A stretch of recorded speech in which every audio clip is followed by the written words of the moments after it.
Pernahkah kalian membeli barang secara online? Bayangkan lapisan transport seperti layanan pengiriman paket. Tugasnya adalah memastikan data dari pengirim sampai ke penerima.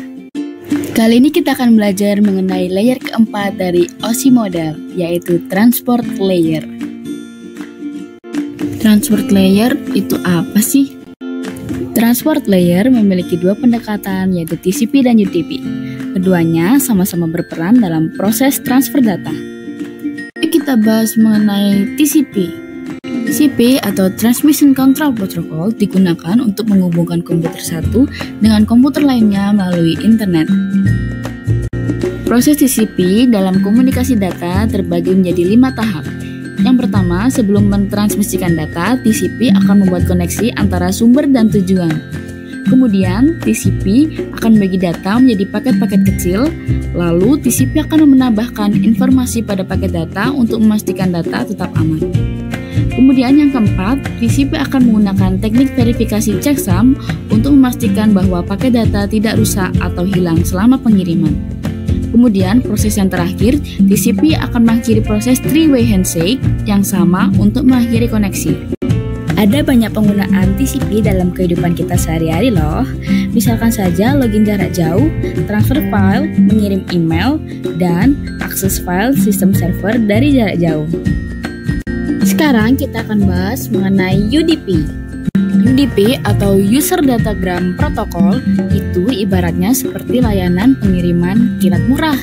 Pengiriman ini cepat, tapi tidak ada garansi bahwa paket sampai dengan baik.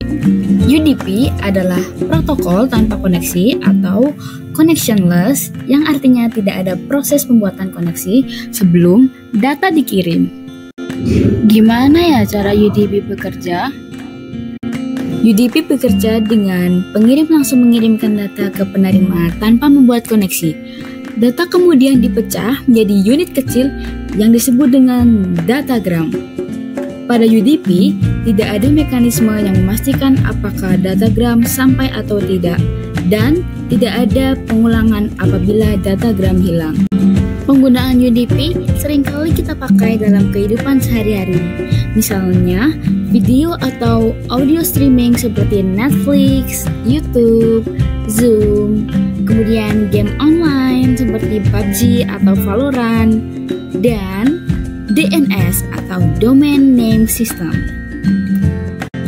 Jadi, lapisan transport bertugas memastikan data atau paket sampai dengan cara yang sesuai dengan kebutuhan. TCP untuk keakuratan, sedangkan UDP untuk kecepatan. Itulah penjelasan mengenai transport layer dalam OSI model.